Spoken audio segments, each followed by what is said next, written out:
What is going on, YouTube? I am the AlphonZeus Team Gradelock here with another episode of the Premium Market Watch. I will be subbing in for Henry as he takes care of some real life stuff, but don't you worry, I will do my best to cover the market of premium as best I can and give my own recommendations as to what you should buy, sell, or hold on to. So let's get started. Now, what you see on screen is part of the Clan Selection Plus Volume 1. And this is an interesting set of cards. I'm going to be going over just the 6 clans that have seen their high SP values outside of the ASR for Chrono Jet, because that's a whole different bag of tricks. I will be referencing a particular Gear Chronicle card later in this video. So let's start with Star-vader Chaos Breaker Dragon. Now this card has seen so much love over the years that's seen it finally make its debut into V format and bringing in the lock mechanic. It seems like a nice way to close out a V format by locking it up, for lack of a better joke or pun. But I guess what we can go for is that it going for $115 right now, it's still holding on to its value pretty well, maintaining a very healthy value of being an SP card that's worth 100. That's really good, especially for any SP rarity to maintain a value like that. But when it's Chaos Breaker Dragon, believe me, people will be willing to buy that card up. But what impact does it have on its previous premium versions of the card? Well, as we look for in Deluge, both the GR, the SGR, as well as Chaos Universe, there's one listing on each of these strides, which is very appalling because I thought that there were a couple more listings the last time I did this market watch, but now seeing that there are very limited quantities, not only for the grade 4s for Chaos Breaker, for both Deluge, for Universe, and even just the secret rare for Chaos Breaker Dragon and Moonlit Dragonfang, we see people now starting to move Chaos Breaker Dragon even further off the market because people want to get their high rarities in order to bring Chaos Breaker Dragon into not only standard but also buff up their premium decks quite a bit. And don't be fooled that the Star-vader Chaos Breaker Dragon in the clan selection is giftless, because it does gain gifts just through a different means.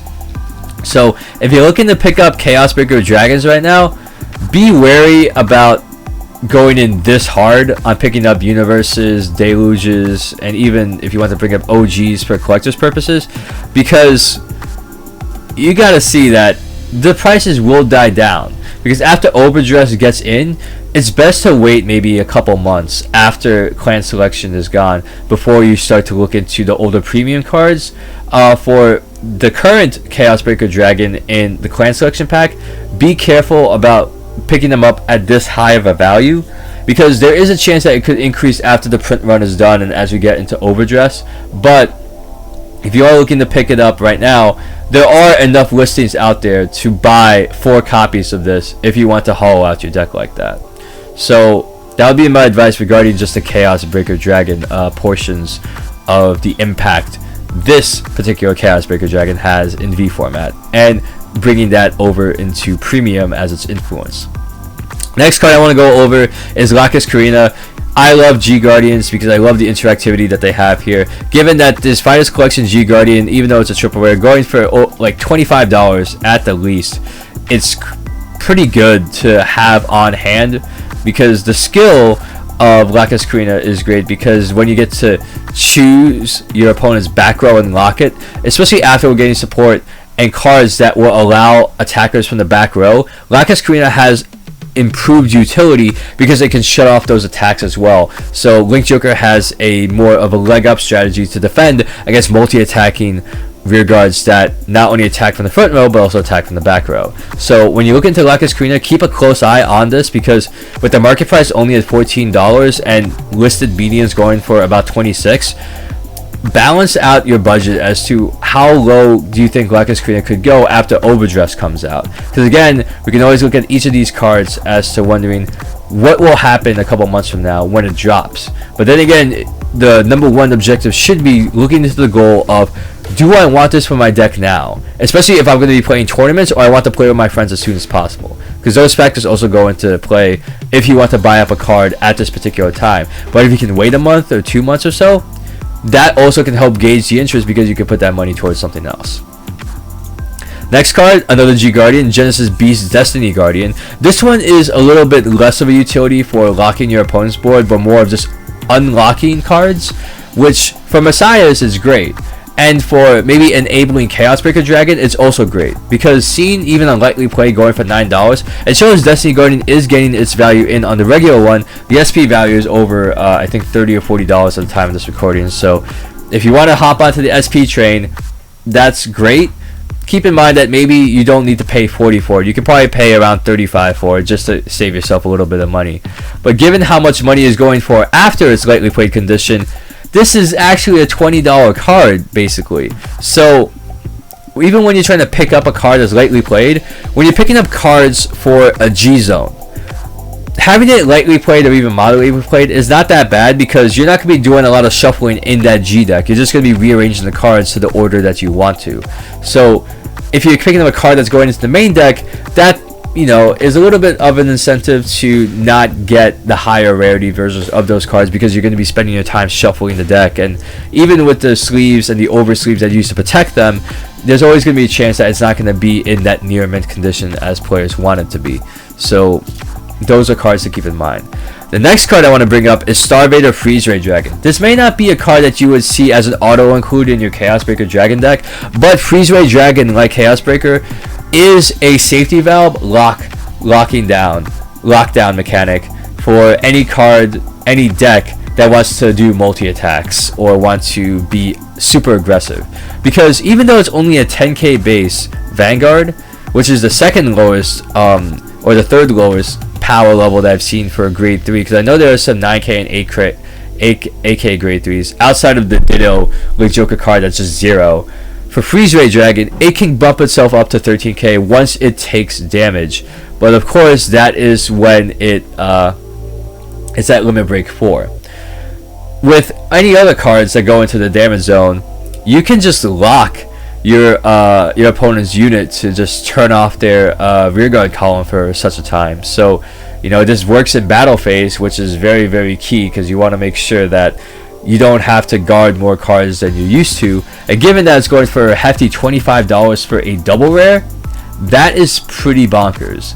The fact that it's even pushed as high as $30 is a very, very key indicator that Freezeray Dragon is always going to see play, because it's always good to have as a check against those Axel, Rushdown, multi-attacking decks. Now, the next card I wanted to bring up would be, in particular, this is a Ghosty Leader Beatrice. The SP version goes for about $85 at the time of this recording.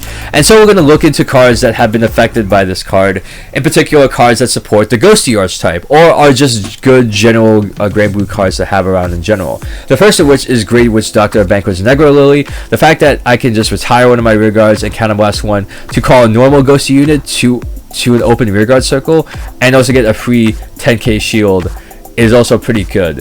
The 10k shield maybe not as free as I thought. You are paying a counterblast and retiring a unit, but given that it's Granblue, you're going through a lot of different phases as to how good a G Guardian can offer utility for such a low cost. A counterblast 1 and a retire, not that bad. It's actually pretty minimal to get the amount of value you get to call a card and also get a 25k shield value card. Now, the other card I also want to bring out that was pretty expensive, Undying Departed Grenache. It's a starter deck card, but lightly played is going for $14, $15, and then even as you get to near mint, $24, $25? For a starter card, that's insane. But when you have Hollow, and also when it's retired from Hollow, you countercharge 2. Countercharge 1 would have been fine, but the fact that it countercharges 2, even though that occurs in your end phase from Hollow, you actually get to set yourself up for the Negrolily play by countercharging one of those counterblasts you're going to be using later on. So Grenache, always a good card to look out for, and also keep an eye out for any of the Vampire Princess trial decks that are out, because if they sell them at a pretty decent price, not only do you have a chance of getting the Hot Stamp Night Rose, but you also have a good starter value card in Grenache, and that's definitely warranted for it. Now, looking at the Ghosty cards that have been impacted by this, it seems that not much has changed. You have some of the Tommy the Ghosty brothers and their SP variants that have either dipped in value, And given that there are multiple printings of SP versions of it, you can pick and choose which SP printing you want. You don't have to go for the highest value SP printing there. But given that if you have time in the Ghosty Brothers, you can fetch yourself at least a decent price for them. Because people still would run normal Ghosties in the deck for Ghosty Leader Beatrice. You want to make sure you pump in as many Ghosty cards in your deck as possible to help her, as well as the other grade 3 Ghosty Leader of Demetria to, you know, pump up your board and offer more value for you in that regard. Also, other Ghosty cards that you should keep an eye out for: Chappie the Ghosty and Derek the Ghosty. The fact that this rare, that came all the way back from one of the OG sets, the Onslaught of Dragon Souls, now has a value of pushing $13. People really want to buy this card, or people really want to sell this card for that much when the market price is only $4.90. And of course, Derek the Ghosty, possibly one of your key normal Ghosty units in the deck, has a great skill. Pretty much just like costless, really, because when you look up the skill itself, when you can just bind a unit and then put a normal unit from the drops on the bottom of the deck and then mill 2 from the top, you're not paying a counterblast or soul blast, you're just binding itself. And you can use it to call, but usually this would be a card to also retire as well, because you can use this card to build up your drop zone and also kind of refund it in a way that you're technically only losing 1 card of your deck rather than losing 2. And the rest of the Ghosty cards may not see much spikes in value, but given what you see from past cards before, especially after Beatrice Leader is out for a substantial amount of time, keep an eye out on some of these other Ghosty cards. One Ghosty card that I always like to keep in mind when getting value out of making a deck is a Sand Trigger, and that's a Mick the Ghostian family. I'm sorry, my mind kind of just went off for a bit. So even though it's lightly played at $1, you see this card being pushed up to as high as, you know, $2, maybe even $3, $4, and this card, when called, gets any unit 10k to end the turn. So there are some cards that can call out cards from the drop zone and hollow, because when you do that, you can also make sure that you can pump up value for your Vanguard on your opponent's turn. That's also another reason why I like the Stand Trigger, because you can pump up a unit on your turn to hit a magic number, or you can pump up your Vanguard to defend against an onslaught of cards later on. So another card to keep tabs on. The next card to come out from the clan selection set is going to be Spectral Duke Dragon, a card that we haven't seen since Cavalry of Blacksteel. And my word, given that we have healthy listings of 25 for 625 for the regular and maybe 4087 for the SP, it's a good value spike to inspire people that have played Spec Duke before to come back again and play the V Standard and even incorporate it into their premium deck. So what cards does Spectral Duke Dragon impact? Well, as I get off the tab, we have Vortimer. So Vortimers in particular, the OG Vortimers still have collector's value in a way, even though you don't kind of see it on screen. The listings aren't as high, but when you're looking for the competitive value, you want to make sure you also get these hands on the new Vortimers, because they are very, very fun to include, for not only being part of the Spectral Duke engine, but also that when they're retired, you can soul charge them to get X skill. And at least for the grade 1, you get the plus 5k power. For the grade 2 version, you get to countercharge 1, which is good on resource management and edging. So when you're looking into Vortimers, you want to evaluate how you want to come about with each of the OG Vortimers and the new Vortimers.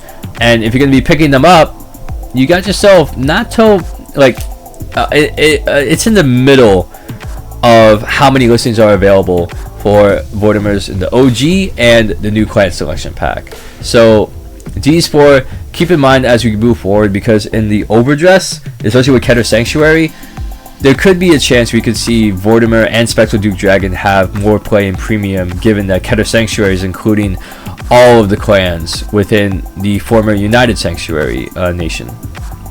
So the next one I want to talk about is Golden Beast Sleimy Flare. Now, both the SP and the regular double rare version are sold out. Why? Because you get to save one of your rear guards, put it at the bottom of the deck, and then you get to look at top 5 and call 2 to Guardian Circle and shuffle the deck. This combos well with the Sentinel Perfect Guard triggers in Halo Shield marks, even with the OG Halo Shield mark if you want to be fancy. But Sleimy has that ability to get around normal calling your Perfect Guards when it's shut off by particular skills, because when you are dealing with glory skills where you can't call grade 1 or greater cards from your hand to Guardian Circle, or if they say you can't call Sentinels from your hand to Guardian Circle with some of the new cards that have came out in the V era, Sleimy is a way out of it. So if you're keeping onto your Sleimy Pharaohs, know that it's gonna have some value, because you can market make your way to have Sleimy Pharaoh be a $15-$20 G Guardian. But if you're looking to pick up a Sleimy Pharaoh, be on the lookout for whenever it's listed on TCG Player, and then of course evaluate your budget and your goals and see if you want to pick up a Sleimy Pharaoh right after it gets listed. Next card, Dindrane. Dindrane, popular promo. It's a good value promo as well, because only for like $5-$6 you can get a card that will on place do card ability. You can Soul Blast one to draw a card, or counter charge and gain 3k to become a 10k booster or attacker.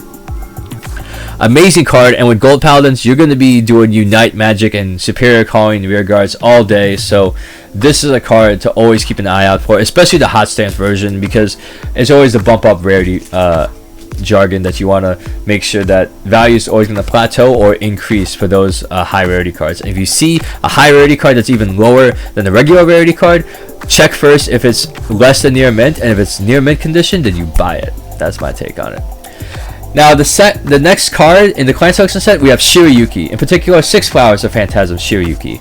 Now the impact that it has both on the Fantasy Petal Storm Shirayuki as well as some of the other cards in this page, and namely the promo of Meomaru, it's pretty substantial, because we're going to ignore that DR $500 price listing. That is an attempt at a market making plan, and if someone wants to buy it, then I guess bless them with whatever money that they do have. But knowing that the market price normally goes for $93, you could probably see that if you're negotiating with somebody in person, you're probably going to be closer to 93, maybe like 100. Don't go higher than 120, because that can be a lot. Even for the OR, 85 seems fine at most, but 85 will probably be your cap compared to the 67.90 market price that it has. Now at Meomaru, given that there is a tidbit between Meomaru and the 6 Flowers, where 6 Flowers of Phantasm Shirayuki is not Fantasy Petal Storm Shirayuki on the field, but it is Fantasy Petal Storm Shirayuki in both the deck and the drop zone. Meomaru does not give that 5k power bonus to the 6 Flowers of Phantasms, because remember, all your rear guards with the same card name as your Vanguard gain 5k power to end the turn. And when the 6 Flowers of Phantasm Shirayuki is not the same as Fantasy Petal Storm Shirayuki on the field, no 5k bonus there. So that is a key tidbit to keep in mind when you're looking for getting cards. And of course, with a $22 value dipping even below its market price, people do want to get rid of this card, and maybe they're just realizing that there are some other uses to slot into your premium deck than Meomaru, because there's also cards like Meomaru that will be in a standard deck that will offer more utility, and even in premium with the larger card pool. Now the next card that I'm looking into, let me just make sure. Boop. All right.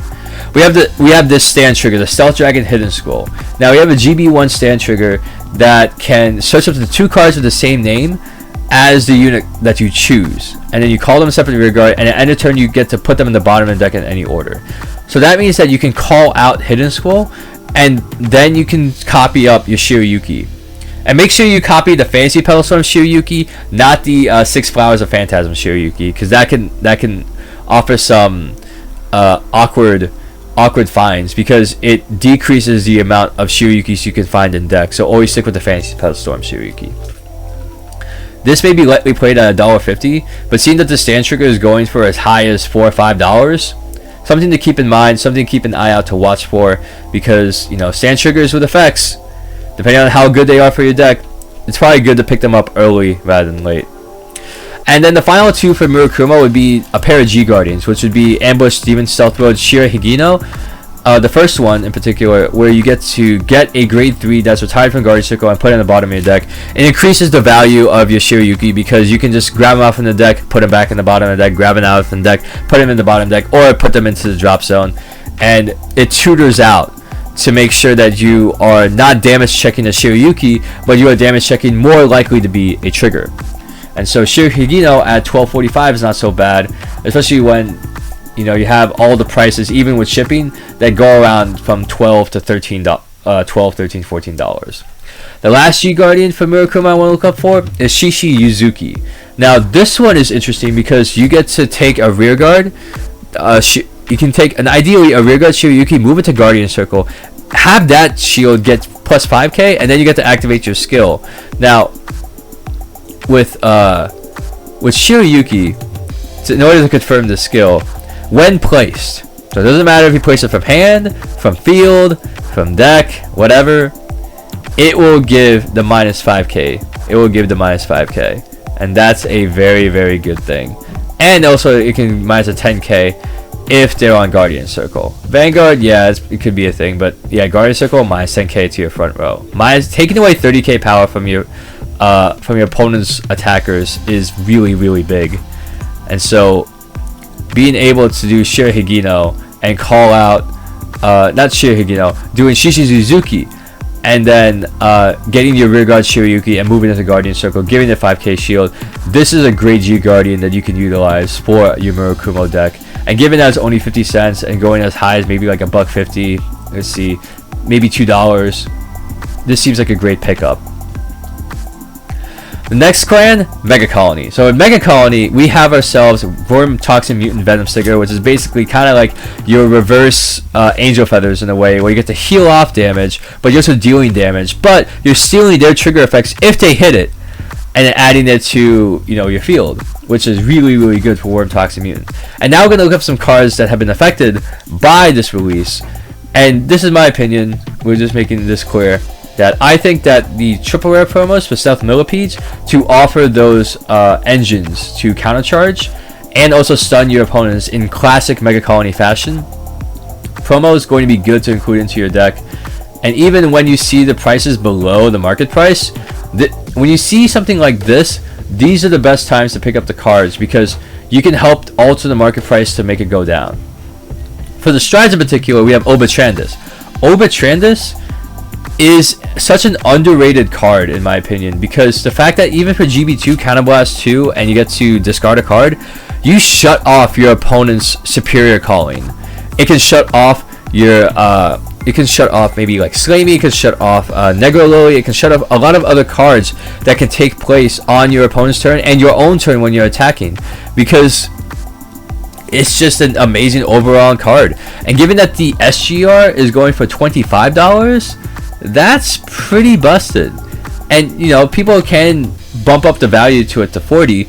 And if we go to the Genius strategy and check out, if you don't want to get the SGR version, the only one listing it has left is for $20. That's pretty baller to just pay $5 more to get the SGR version, and there's more listings of the SGR than the regular. So if you're looking for value, save the $5, but if you want to pimp out your deck, get that 25 in there. It's really, really good. Like, Obatrandus is just such a beastie card that people don't have to worry about superior calling. It's great against Gear Chronicle, Gold Paladin, like any cards that call a multi-attack. That's pretty much all I'm gonna say there, for lack of a better term. And then going into the G Guardian era, 7 stars Mutant Deity Relish Lady. This one is also a really interesting pickup as well, because when you get to also rest your opponent's units, you're gonna run into some cards like, you know, Lambros and Nova Grappler Vanguards that can restand rear guards. But for many others, you don't have to worry about those cards standing when you can just rest them, and you can shut off an entire column from attacking. And possibly when you force your opponent to choose, they have to realize that I have to either shut down the column or just shut down 2 attackers, and which one sounds less bad for me. I still want to attack, but what can I do here? But another good thing about this is that if there were not enough units on the field that were rested, so that means that they can only rest one rear guard, or they have an empty board, you get a free counter charge or soul charge one. Always good to have for just turning the face down G Guardian face up. You can just get a free refund for soul and counterblasting for later on. And then finally we're going to go into the dark irregulars to round out for evil Bishop Gastile. So Monochrome and Nightmare Land, I can't believe the stand trigger is going for over $13. The fact that this stand trigger is now going for $20, Dark Irregulars is a very popular premium deck. I use it in my deck. Why? Because the fact that you can reach 10 souls so easily that you can just put on top of the deck, shuffle, soul charge one, and then 6 or more, unflip, counter charge, and then on 10 you draw a card. You refund it. This is a amazing card. This is so amazing for Dark Irregulars, because there are times where I would even draw into another monochrome and restart it again. This is such greatness to activate darkness as well as keep your soul charging strategies alive, that you can recycle it over and over and over again. So if you have those extras, this is a good time to sell, because when people are buying premium, looking into stand triggers with skill is always good. Now we can look into some other cards like Yellow Bolt and Emblem Master. Now starting with Yellow Bolt, great card for standard, also a great card for premium, because you want to reach 10 souls, 13 souls by the time you ride to your grade 3, so that a lot of your skills are online, especially when you're playing a card like Gastile. And when you're looking at to, like, you know, attacking a grade 2 or greater unit, you're soul charging one, 13k beat stick, really good to just swing on its own. And even when you ride upon Yellow Bolt, you get to soul charge 2, and then if you soul charge the trigger, you draw a card. It practically helps refund your grade 2 ride, which is a very good thing. For $6.95, getting a playset of this is not that bad. And given that there's 17 listings here, it looks okay at first, but then when you realize this card can be pushing past $10, even $20 for the extreme end, Yellow Bolt is also a very good card to keep tabs on. If you want to buy it right now, buying it at the $6.95, totally worth it. I'll totally be okay with that. For Emblem Master, all of the high rarity Emblem Masters are actually sold out. So we're gonna look at the regular versions of it. So given that the market price is $507 and you have a lightly played one that's $190, this could be a good time to buy Emblem Masters to make sure they all come across and you spend as little money as possible. Because as you get into the later listings, Emblem Masters are going way past $5, even as high as $13 for the other extreme. So Emblem Master and Yellow Bolts, if you're getting into Dark Irregulars Premium, these are great cards to have to build the souls for Gastile. And then we're also going to get into Agrabats. So the G Guardians for Dark Irregulars, they may not seem as impressive as some of the other G Guardians that like to mess with your opponent's board, but building soul on your opponent's board is still a win, because there's only so much you can soul charge on your turn, that getting that extra soul charge on your opponent's turn, that not only gives you the chance of hitting the trigger or not hitting the trigger, but also builds up the soul that you have to do less work on your turn, that you can feel more comfortable with just doing one soul charge to activate darkness. So Agret Bamalat, very good card for only $3 lightly played, even going as high as $6 for near mint condition. Definite worthwhile card to invest into. And even with the other cards like the GB1 and also the card that gives all of your guardians resist, they are good, but they're also very cheap to pick up as well. So always keep that flowing. Now for what the Team Grenache fan bam suggested me, which would be Dimension Police. So Dimension Police, one of the first things that we have here is just seeing what SPs do we have available. Now given I usually like going to high to low, you see that there are quite a number of SPs that are pretty cheap to pick up for, such as Great Cosmic Hero, Grand Gallop, and like even Dynexus. Dynexus is only going for like $10 right now.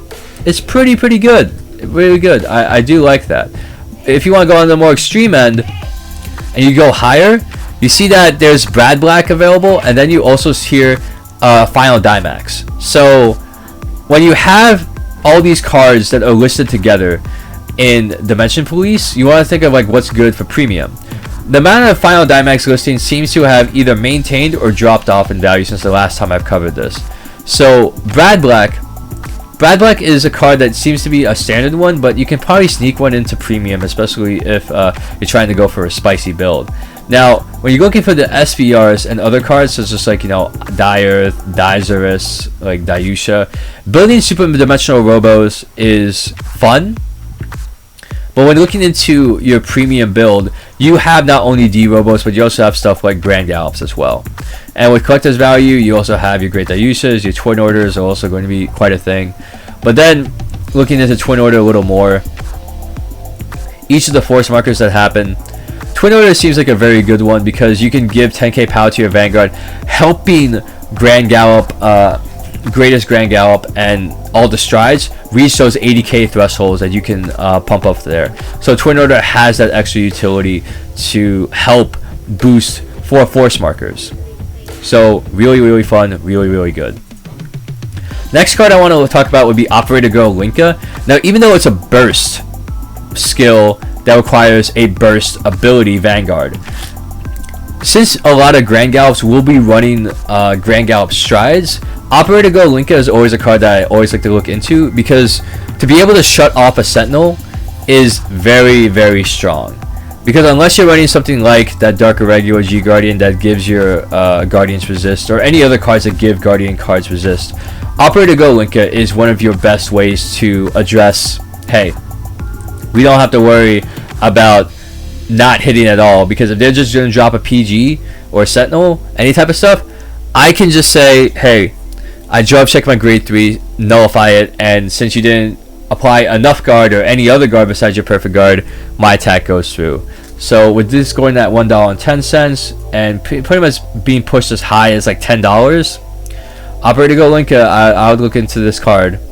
Looking back into Go 5, being still at $12 and being as high as maybe $12-13, I would look into this card as a one-of.